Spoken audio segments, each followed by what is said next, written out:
오늘 2025년 신년 하나님 우리에게 주시는 말씀은 여호수아서의 말씀입니다. 승리의 비결이라는 제목으로 함께 은혜를 나누려고 합니다. 여러분과 함께 읽었던 본문의 말씀은 이스라엘이 이제 가나안을 점령하는 그 초기에 가장 처음 맞닥뜨리는 여리고 성을 함락하는 이야기입니다. 이스라엘 백성들에게는 아주 중요한 타임이에요. 시간입니다.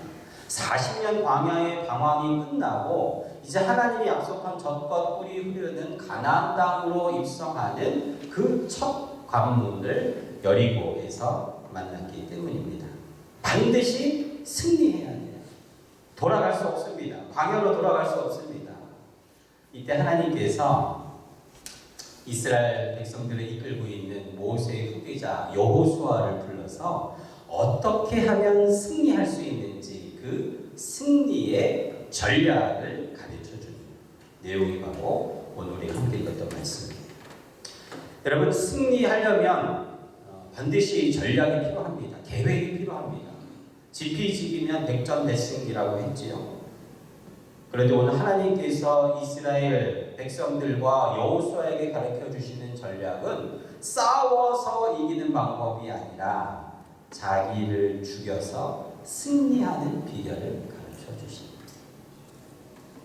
하나님께서 주셨던 전략은 아주 간단합니다. 두 가지예요. 첫 번째, 여호수아에게 내 발의 신을 벗어라. 두 번째는 여리고 성을 매일 한 바퀴씩 도는데 일곱째 날에만 7바퀴를 돌고 함성을 질러라. 이게 다입니다. 어처구니 없는 전략이죠. 전혀 싸우는 전략이 아닌 정말 황당한 명령이었습니다. 왜 하나님께서는 여호수아에게 이 황당한 전략을 주셨을까? 오늘 그것을 생각해 보려고 합니다. 이 여리고 성을 함락하는 전쟁부터 가나안으로 들어가는 많은 민족들과의 전쟁이 앞으로 남아져 있습니다. 그런데 하필이면 이 첫 번째 여리고 성에 싸워야 하는 이 전략부터 말도 안 되는 일을 하나님께서 하시는 것이죠. 하지만 하나님께서 이 승리의 전략을 주신 것은 앞으로 이스라엘 백성들이 가나안 땅에 정착하고 많은 민족들과 싸우며 나아갈 때 가장 중요한 것이 바로 이것이다라는 것을 말씀하는 것입니다. 그렇습니다. 이스라엘 백성들에게 필요한 첫 번째 승리의 전략은 신발을 벗는 것. 다른 말로 하면 무장 해제하고 하나님 말씀을 듣는 것입니다. 무장 해제하고 하나님 말씀을 듣는 것. 이제는 전쟁을 앞두고 있는 싸워야 하는 군인들이 무기를 다 내려놓고 신발을 벗고 무장을 해제하고 하나님 말씀을 들으라. 이것이 하나님이 주신 첫 번째 전략이에요. 2025년 한 해가 시작이 되었는데 우리는 올해도 많은 사람들을 만날 것입니다. 여러분들도 많은 일들을 만날 겁니다. 하지만 기억하셔야 합니다. 모든 일들은 하나님의 손에 달려있다는 사실입니다. 내가 하는 것처럼 보이지만 하나님이 일하시기 때문입니다. 하나님이 역사하실 때 일은 이루어진다는 것을 오늘 우리에게 말씀하고 있습니다. 하나님 말씀을 들을 때 신발을 벗어야 해요. 신발을 벗어요. 이 신발을 벗는다는 것은 무슨 의미입니까? 내 자아를 내려놓는다는 말이에요. 내 의심도 내려놓고 내 염려도 내려놓고 내 모든 것을 내려놓고 온전히 하나님의 말씀에 귀를 기울이는 자세를 이야기하는 것입니다. 하나님, 그러면 안 될 것 같습니다. 하나님, 제가 생각하고 계획하고 경험한 것 가지고 2025년을 살아야 할 것 같습니다. 그렇게 하지 않으면 안 될 것 같습니다. 죽을 것 같습니다. 하지만 하나님 말씀하십니다. 다 내려놓으면, 내가 신고 있는 신발을 벗으면 내가 역사하겠다.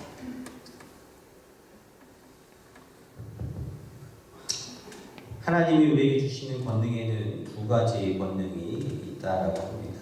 어떤 부인이 교회에 와서 하나님 앞에 능력을 받아야 되겠다 생각하고 열심히 기도했습니다. 어느 날 이 부인이 하나님 앞에 능력을 받았어요. 어떤 능력을 받았냐면 남편과 싸워서 이기는 능력을 받았어요. 교회에 와서 목사님 설교를 듣고 은혜 받아서 그 받은 그 메시지를 집에 가서 불신자 남편에게 막 쏟아놓습니다. 당신같이 이렇게 방탕하고 술 마시고 마음껏 살아가는 이 사람은 하나님의 저주와 벌을 피하지 못할 거예요. 회개하십시오! 말씀을 듣고 설교 듣고 와서는 남편한테 이렇게 전투하는 능력이 생겼어요. 설교를 듣고 남편을 정죄하고 마음 가운데 신앙이 없는 남편을 무시하는 마음까지 들었어요. 하지만 남편은 아무것도 변하지 않습니다. 오히려 남편과 더 많이 싸우기 시작해요. 이 부인이 드디어 40일 작전 기도를 시작했는데 하나님 앞에 40일을 가까이 기도해도 아무런 변화도 일어나지 않습니다. 그러나 마지막 날 하나님께서 이 부인에게 은혜를 주시는데 이런 말씀을 마음에 하십니다. 사랑하는 내 딸아, 내 남편이 구원받는 때 또 내 남편이 너의 말로 변화받으려고 받는다고 생각하지 말고 오직 너가 성령을 받아라. 내가 성령을 받고 충만히 임하면 예루살렘 온 유대와 사마리아 땅 끝까지 증인이 될 것이다. 내 남편뿐만 아니라 많은 사람들을 구원의 길로 인도하는 나의 종이 될 것이다. 그러려면 내가 죽어야 한다. 내가 죽어야 한다. 이 은혜를 하나님이 주십니다. 그날부터 이 부인은 남편과 싸우는 전투력의 권능이 아니라 내가 죽는 권능을 받은 일이 일어납니다. 남을 죽이는 권능이 아니라 자기를 죽이는 권능을 받았을 때 하나님이 일하시고 하나님의 역사가 일어나기 시작했다라는 그 다음 날부터 이 부인이 변했습니다. 이제는 밤늦게 들어와서 자고 있는 남편을 보면 그 눈에 살기 대신에 불쌍한 마음이 들어 눈물을 흘리는 자기 자신을 보고 깜짝 놀라게 돼요. 저 남자가 알지 못해서 저렇게 허랑방탕한 삶을 살고 삶의 의미를 모르니까 하나님을 알지 못하니까 저렇게 살아가는구나 하는 애처로운 마음, 불쌍한 마음이 들어요. 눈물을 흘리며 남편의 발을 붙들고 기도할 때 남편이 깜짝 놀랍니다.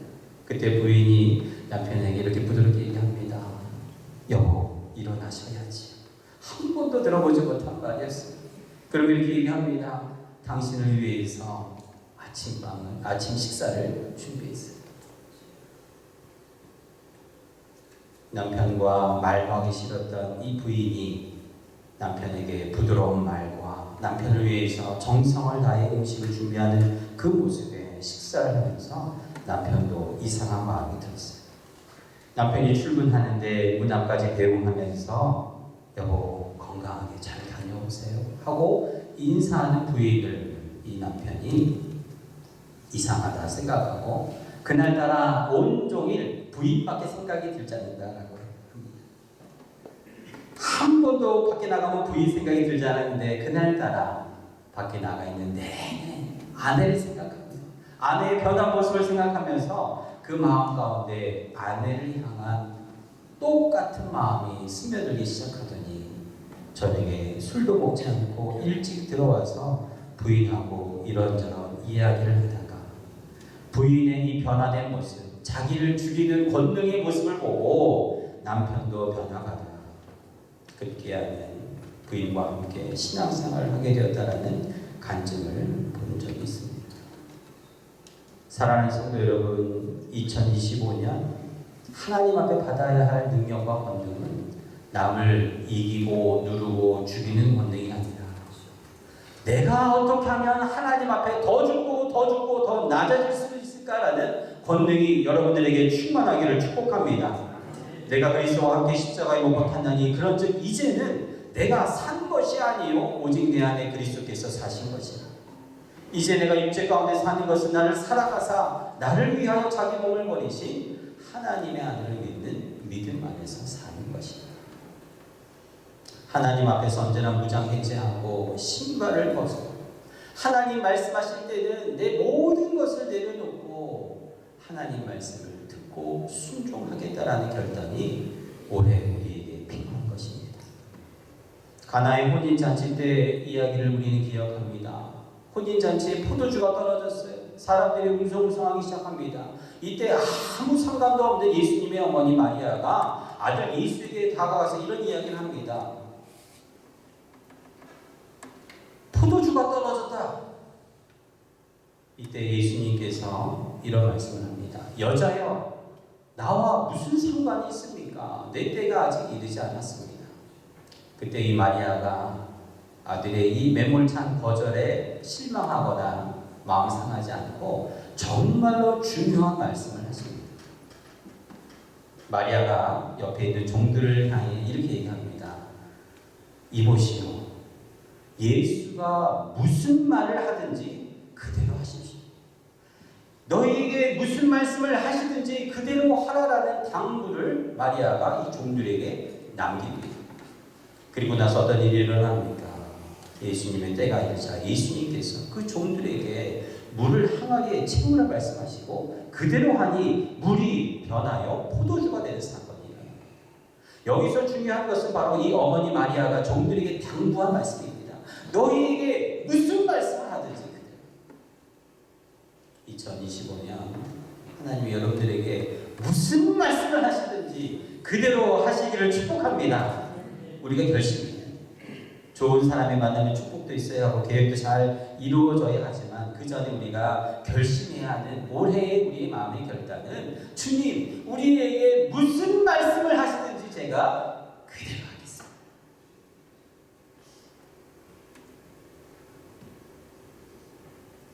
하나님 하시는 말씀이 승리하고는 아무 상관이 없는 것처럼 보이고 내가 성공하는 것과 아무런 관련이 없어 보여도 오늘 여호수아에게 내 신을 벗으라 말씀하시는 이 주님의 말씀을 듣고 여호수아가 그의 신발을 벗고 말씀을 들었던 것이 이 축복이 여러분들에게도 있게 되기를 주의 이름으로 축복합니다. 두 번째로 하나님이 주시는 승리의 비결은 반복된 길을 걸으라.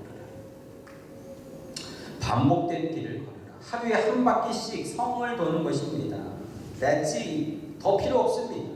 돌면서 여리고 성에다가 돌을 던지거나 화살을 쏠 필요도 없어요.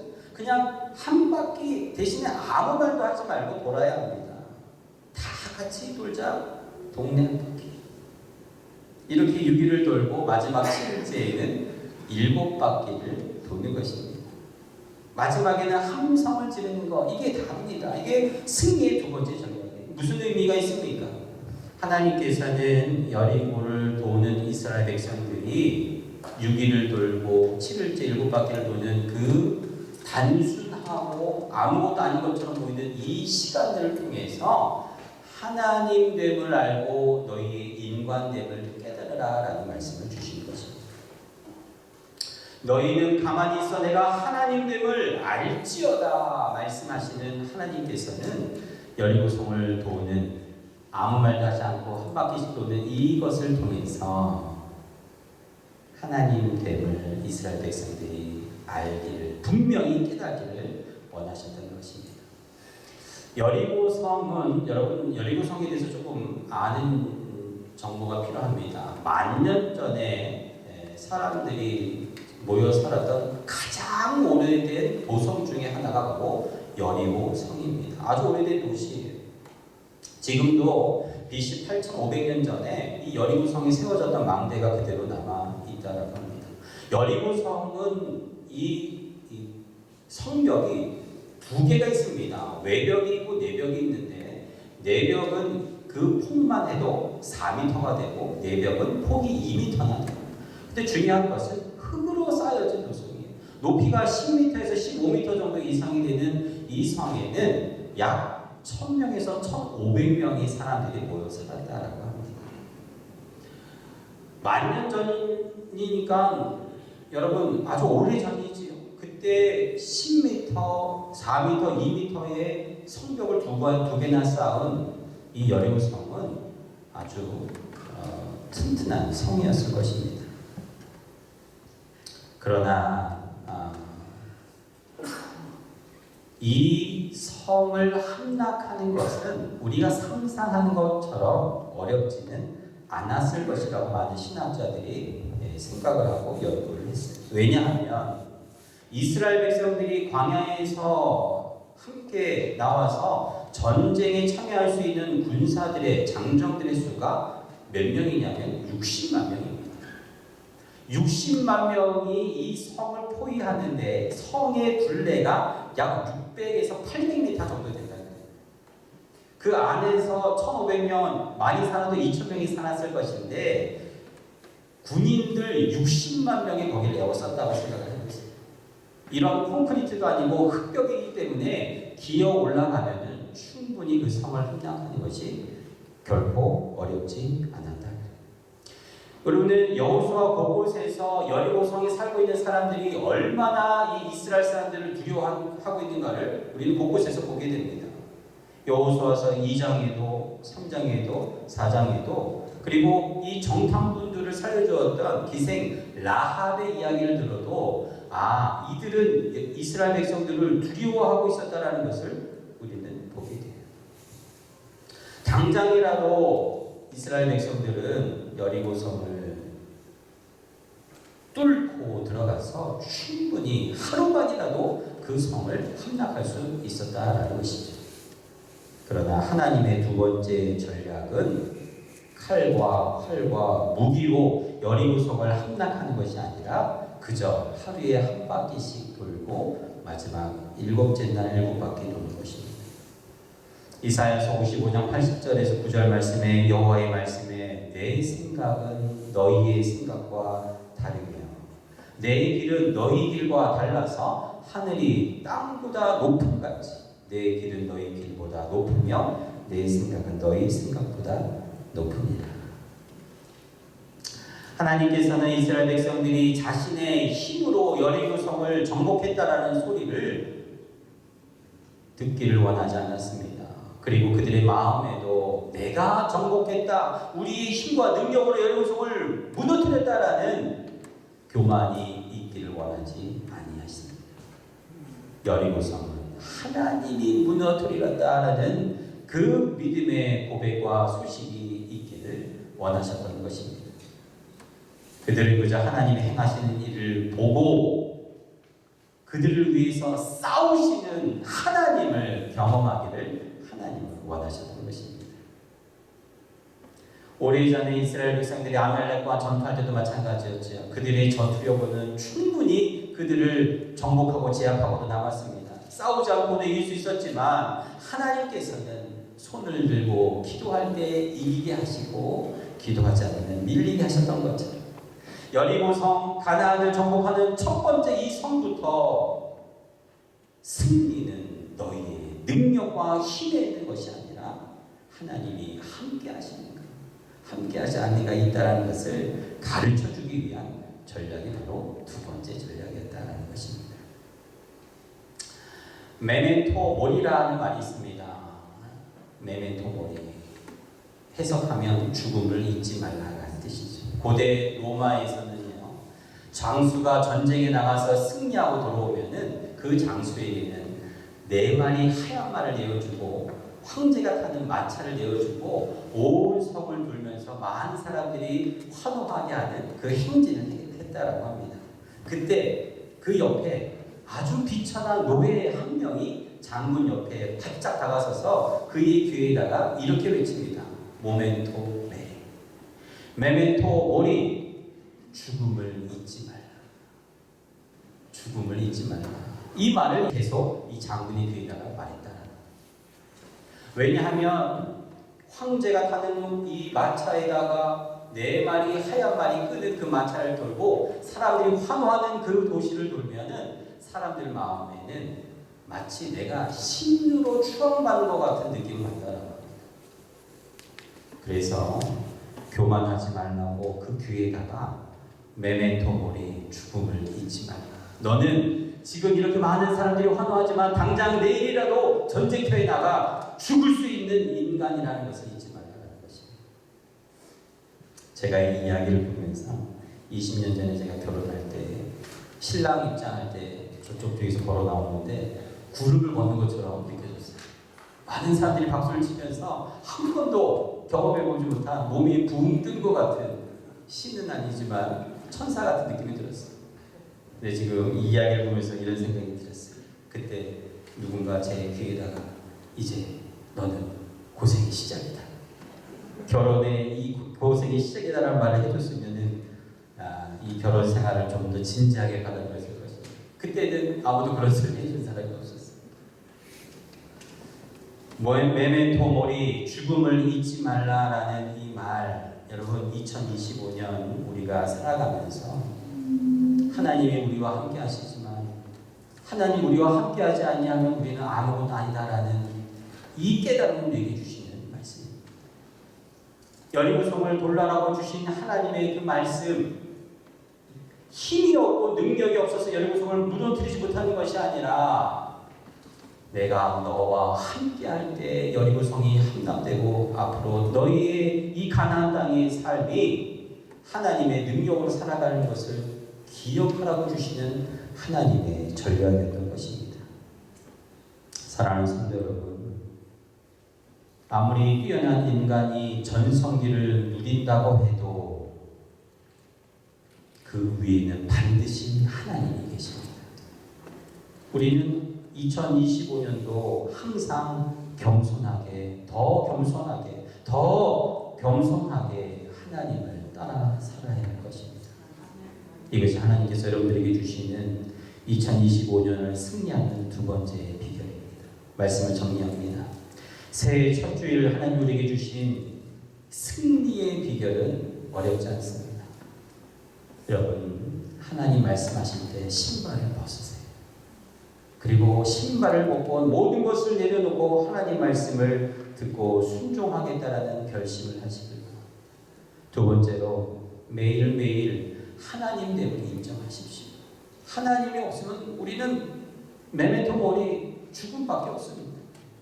매일 반복된 길을 걷는다 할지라도 하나님이 함께 하시면 매일매일 새롭습니다. 이것이 오늘 하나님이 저희들에게 주시는 하나님의 은혜인 줄로 믿고 2025년 주님과 함께 여러분 모두 다 승리하는 여러분 모두가 되기를 주님의 이름으로 축복합니다. 기도.